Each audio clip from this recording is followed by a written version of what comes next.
Yes, Manny, please, let's look at the demo now. All right. So what we're seeing here is my VS Code window. And over here, we have a markdown file that has a whole bunch of markup for doc detective tests. Here on the right side is it rendered as markdown. So there isn't a whole lot here. It's just talking about the doc detective documentation and the bits that you might want to pay attention to. There are some hyperlinks. Down here, we have a little bit of on-screen text in bold, and we have an image. And you can see all of that over here. But all of these comments are doc detective steps. So here we declare that, oh, hey, a test is starting, and I want to give it this particular ID. And then here we can see that we're doing things like, oh, hey, I want to check a link, and here's the URL. I want to check another link, and there's another URL, and it goes on. And then, oh, hey, you know what? This one, I actually want to go to this link, and here's the URL. And so that'll open it up in a web browser. And then, oh, hey, I want to find an element matching this CSS selector, and I want to make sure that the text it has matches description, and so on and so forth. And then here at the end, you know what? I also want to save a screenshot. And let me show you how that works. Awesome. So npx doc detective run tests, and this is doc content inline tests, and I'm going to run it. So what you're going to see is it's going to parse the file, and then because I'm demoing this, I'm having it open up a headful web browser. It navigated to the page, checked the content, and hey, look, it's done. That was fast. And then here in the console, it outputs a report that it also creates a JSON file for.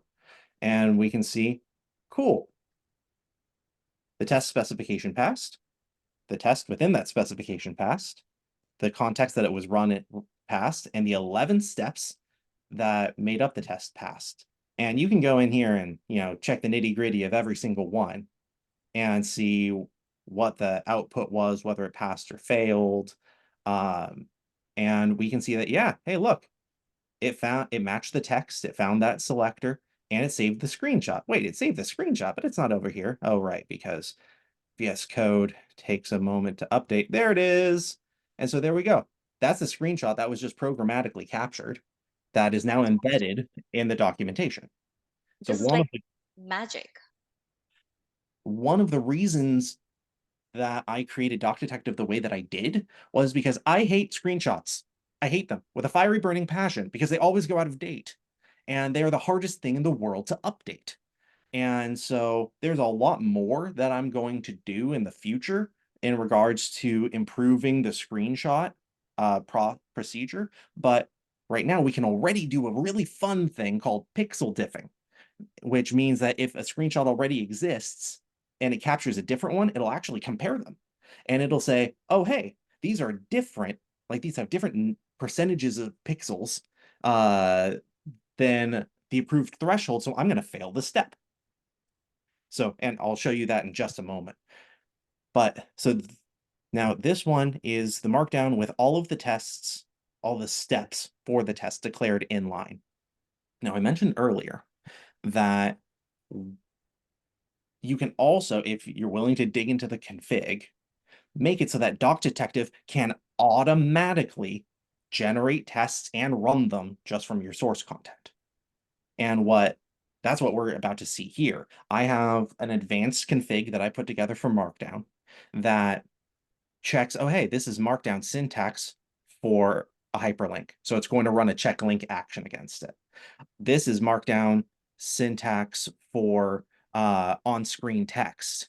So it's going to make sure that an element on that page matches that text dynamically. Oh, hey, this is Markdown syntax for a link, but it is preceded by the word open. So instead of just checking the link, it's actually going to run a go to action to navigate there.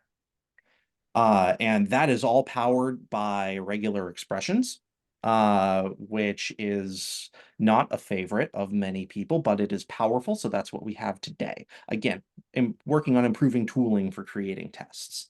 But down here, I'm going to run, so doccontent.md, which is the file we're looking at. And here we go.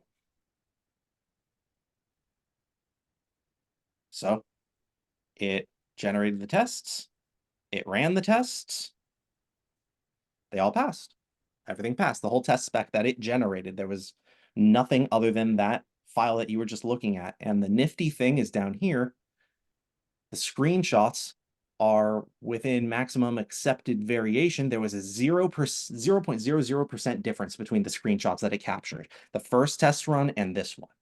And the maximum accepted variation is 5%. So if there was more than 5% difference in pixels between those two screenshots, instead of the result being pass, the result would have been fail. But it also would have captured that new screenshot so you could update your documentation with the new screenshot without having to run the tests again. So I think I earlier mentioned this is like magic to me. Watching you do this, and just, I mean, I understand. I have worked in Markdown, and I can see the potential for this. As you said, you can really scale this, and that's something that we haven't talked about. This you can scale using this tool.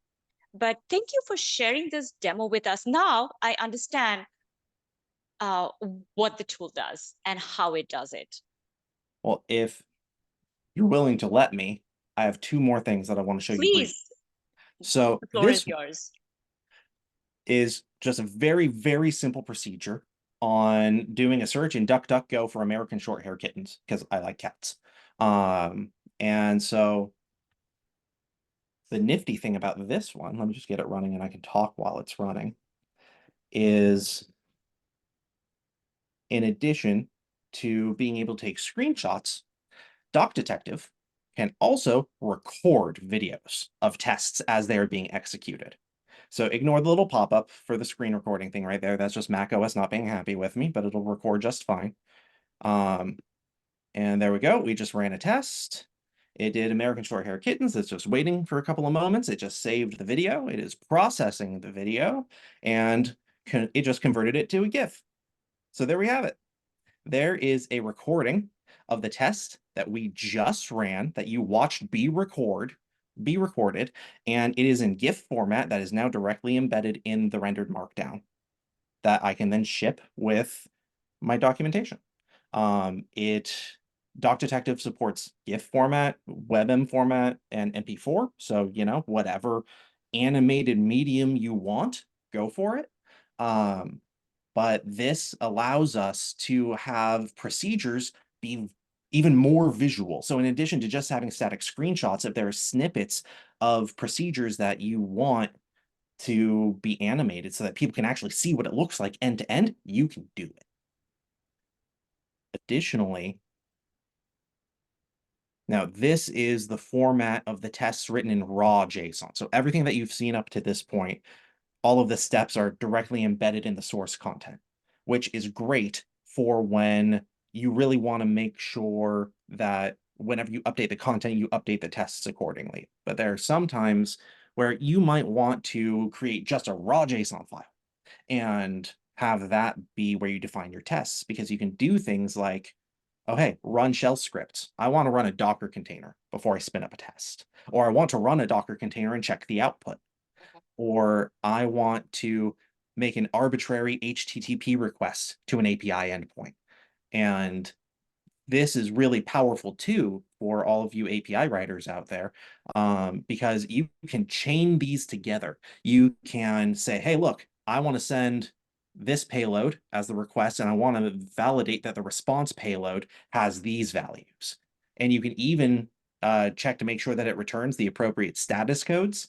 You can also go in and specify a JQ query for the response payload to say, hey, I want to extract a name, and then store that in an environment variable that you can then use in a subsequent API call.